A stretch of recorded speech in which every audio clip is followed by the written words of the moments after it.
show. And I know it's been a little while, but we're here again and gonna cover some hard hitting sports action. So where do we start off first? First, I think the last time we left off was UFC Fight Night, Hall versus Silva. This was a pretty good style matchup. Two good strikers. One on the downward slope, and I mean actually probably both on the downward slope, but just Silva's on a much farther down the downward slope. I can't even say it was really all that good a fight. I mean, just watch Dana White's interview of the fight, and you'll. I mean, he passive aggressively shot down any confidence that Uriah Hall had built up from this win. Dana White pretty much killed that. I mean, he was basically calling him the most gun shy fighter on the on the whole roster, and then also said that he never wanted Anderson Silva to fight again in the UFC. So hopefully he won't go to another league and try to fight there, because I mean it's over. I know it's hard for fighters to call it quits, but there really is nothing else we'd want to see him do. I mean, man, who knows? Maybe he goes and boxes Roy Jones. That might be something people want to see, but definitely don't want to see him in the octagon anymore. Really any real fight. So hopefully that was the way he goes out on his career, and that'll be the last we've seen of him. I mean, he had an amazing career though, amazing career. In other fights that night, Bryce Mitchell had picked up a win. Greg Hardy had won by KO. Bobby Green got the loss. Um, See, then our next UFC fight night was Santos versus Teixeira, and Santos had some good moments early. Had Teixeira hurt a couple times, but like the veteran Teixeira is, he was able to get him down and get the rear naked choke, and so then he was calling for a title shot. So we'll see what happens. Dana White said he seemed like he might be thinking about it. He'd been talking about the Israel Adesanya Jan Blachowicz fight. So who knows? Maybe they'll put Adesanya in with someone else and have Teixeira challenge for Blachowicz's title. Um, then the other Arlovsky had beat Tanner Bozer, so it's a decent win for Arlovsky. And just seems like he just keeps chugging along. Then in our then it was Paul Felder against Rafael Dos Anjos UFC fight night, and that was Paul Felder took that fight on 5 days' notice after Israel Makhachev fell out with some undisclosed injury. So I mean, Paul Felder looked really good for someone who just came off the couch. Basically, I guess he'd been training for some kind of triathlon or a biathlon or something. So he was in cardio shape, but he said he hadn't really been sparring or anything. But he looked crisp, looked faster than he normally does. But as time went on, as the fight went on, Rafael Dos Anjos was able to put the pace on, put the pressure on him, and mix up that wrestling with the kickboxing. And he was just able to pull out. I mean, one of the judges had it and gave it to Felder, but I could have given him one round maybe, but definitely not three. But that was a nice win for Rafael Dos Anjos. We'll see. This was his first fight back at lightweight after being somewhat lackluster at welterweight. He'd gotten some decent wins in there, but he ended up I think he last ended up losing 3 or 4. So he probably needed to go down to lightweight anyway. And I mean, we'll see. He was the champ, so we'll see what he's able to do. All right, UFC 255, Figueredo versus Perez. And this should be a pretty good fight. This is for the flyweight championship. Davison Figueredo has looked amazing of late. I mean, he just completely destroyed Joseph Benavidez like nobody ever has. Maybe Benavidez is getting old, but Figueredo looked good. And Alex Perez is coming off the Ultimate Fighter. He's an Ultimate Fighter alum. I don't know. I mean, I got to give it to Figueredo just because I mean he's just looked amazing. I mean I mean Mighty Mouse didn't beat Benavidez that way, so I don't know. We're gonna have to probably give it to Figueredo. Then the women's flyweight titles will also be on the line. Valentina Shevchenko against Jennifer Maia, And I mean, I'm picking Valentina Shevchenko against some of the guys at flyweight. So of course I'm picking her at this. I mean, just such crisp kickboxing. And then she even mixes in the takedowns and submissions. I mean, just an amazing all around. To me, she's the best the most skilled women's fighter of all time. I mean, to me, I would like to see her get a rematch with Amanda Nunes. Yeah, Amanda Nunes won twice, but they were super close fights. I just would like to see. I mean, Nunes might just beat her just because she's a little bit, or she's decently bigger. But I mean, Shevchenko's just got. She's the only one with the skill to compete with her.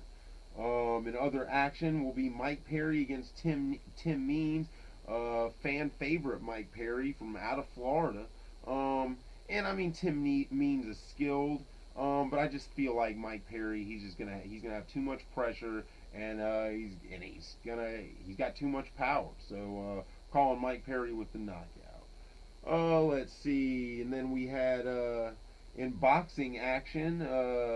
Javante Davis had the really nice knockout against Leo Santa Cruz. So we'll see what happens with that.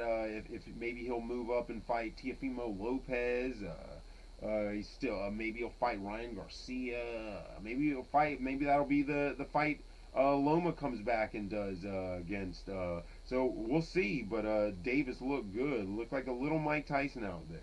And then also Terrence Crawford against Kell Brook, and I mean Kell Brook out at the weigh-in had people thinking, maybe he's gonna have some for Terrence Crawford, and then after those first 3 rounds, I mean it looked like he was doing pretty good, but then Crawford just turned it on and just completely blasted him out. I mean. Crawford is definitely the cream of the crop in boxing right now. Now that Loma's lost, definitely would want to see him fight Errol Spence. We'll see if they can make that happen. I think they were saying something about him possibly fighting Manny also. So I mean, I'm for either of those fights. And I don't know. I would definitely pick Crawford over Pacquiao. And until I see what I mean, I don't know. I kind of feel like I might have to take him over Spence too. I think he's just. I don't. I mean, I kind of thought Spence might have too much power for him originally, but I don't know. I mean, that's Crawford's got the power, so it should be an amazing fight if they can ever put it together. Let's see, in NFL action, the season we're halfway through the season, and so far we definitely have some bad teams and we have some decent teams. Right now we got Matt Ryan and Pat Mahomes leading quarterbacks in yards, and let's see who we got. We got Derrick Henry leading the NFL in rushing. But I guess that's because they just played on Thursday. We'll see if Dalvin Cook's able to take the rushing lead back. Who do we got? We got Stephon Diggs leading receivers right now. Got Aaron Donald's leading in sacks right now. We got what else we got here? So much NFL action. The Jaguars have just looked so bad this year. It's so depressing. Let's see, the AFC East. The Bills are still leading the division. They're 7-2, with the Dolphins not far behind at 5-3. The Steelers have looked great, 8-0. They're followed by the Ravens at 6-2. The Colts and the Titans are both tied in their division at 6-3. The Chiefs are at 8-1. They pretty much wrap that division up. Yeah. Then we get to the NFC East, which is the worst division in NFL history right now. The Eagles are 3-4-1, and they're actually in the lead. And then the rest of the teams have 2 wins. The Packers are 6-2. The Bears are 1 game back. The Saints are 6-2. Tom Brady's Buccaneers are 6-3. And the Seahawks are 6-2, with the Cardinals right behind them at 5-3, and the Rams are 5-3. So this is definitely some close divisions. Let's see some of the games that'll be coming up here. And the Jaguars are going to be playing the Packers. That's not good. The Packers are probably and in Lambeau Field, so Yeah, not too optimistic on the 1-7 Jaguars against the 6-2 Packers. Then what else we got? The Browns against the Texans. Probably the Browns are probably gonna be able to win that game. The Texans just have not looked all that great this year. Even though Deshaun Watson's looked good, trading away DeAndre Hopkins was probably not the best move, and that's what got Bill O'Brien fired. So then we also will have the Washington football team against the Lions. Two not very good teams, and we got the Eagles against the Giants. That's kind of for who's first in that division. And we got the Bucks against the Panthers. We'll see what Tom Brady looks like after getting blown away last week, and Antonio Brown. Let's see. Then we'll have the Broncos against the Raiders. That'll probably be a Raiders win. The Charger against the Dolphins. That'll be a nice matchup of rookie quarterbacks. Justin Herbert versus Tua Tagovailoa. Both of them have looked really good. Herbert's looked good all. I think he started the second game and has looked good since then. His team isn't very good. But he's had a decent year, and then Tua Tagovailoa, he's undefeated so far. So we'll see how that goes. Then we'll have the Bills against the Cardinals. That's a good game. We'll see if the Bills keep rolling.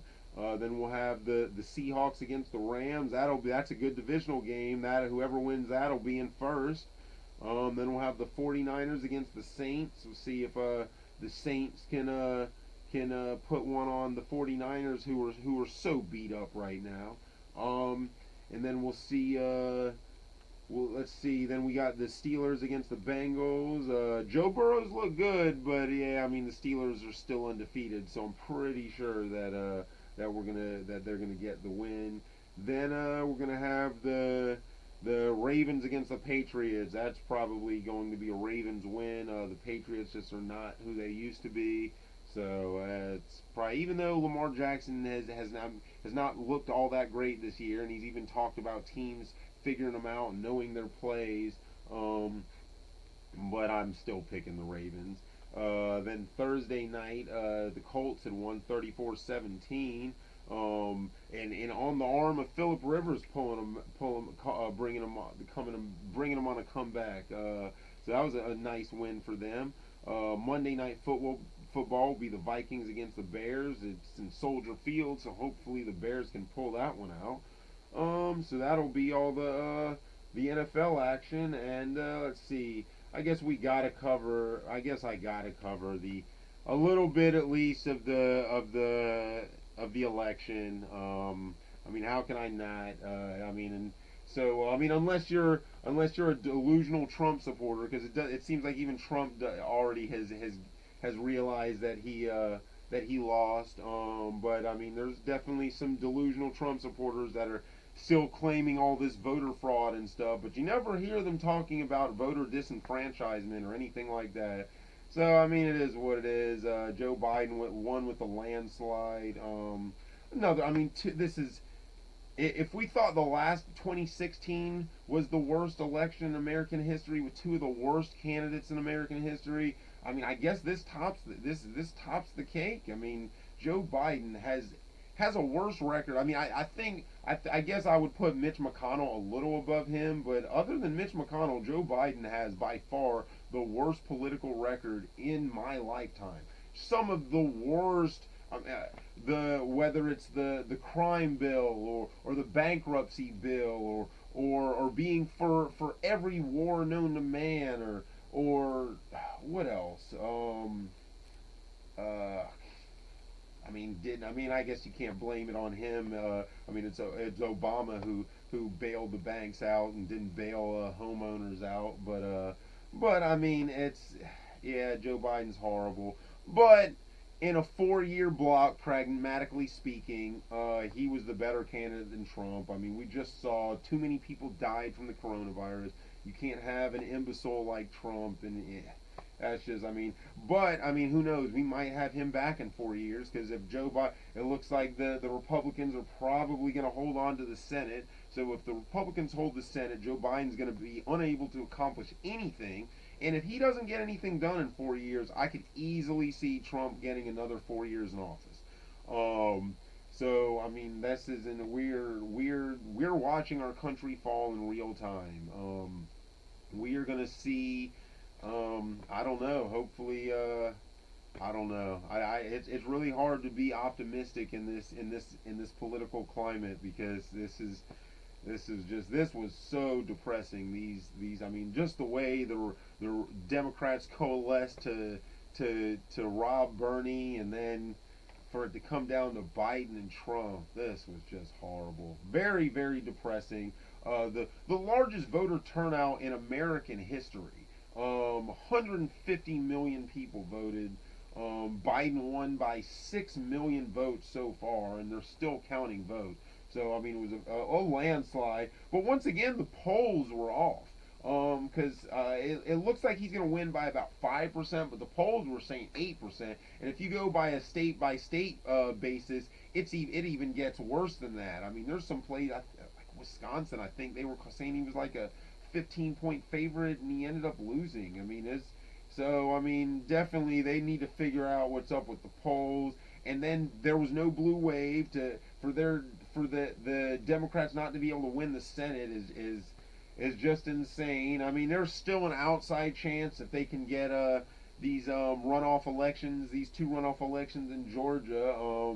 They need to win those, and then they'll have the tiebreaker with Kamala Harris or Kamala Harris. But it's just not looking good. And that's the other thing. It's like if so I mean Biden, the way he's been looking, he might not even make it through the term, and then we'd have everyone's so excited that we got the first black vice president. But it's I mean the color only matters if you're actually for good policies. This woman locked up parents for their kids being truant. I mean, this is not who we want running the country. Two horrible candidates. I don't know. Hopefully we have some Democrats who are able to primary him in 4 years. I'd love to see AOC if she's even going to be 35 by then. Actually, I'm not even 100% sure. I don't even know. I have no idea even which way we could go other from there. The Democrats even lost some seats in the House. I mean, just makes no sense. But they still at least have the majority there. But so yeah, it's just depressing all around. People dying left and right. There's 244,000 Americans have died from the COVID. And Trump is still acting like nothing's going on. But so you can catch us on Trauma Television, because this is a Trauma Television production, on Trauma Television on Facebook and on YouTube, or on Big Scary on Facebook or Twitter. And as Martin Luther King said, the arc of the moral universe is long.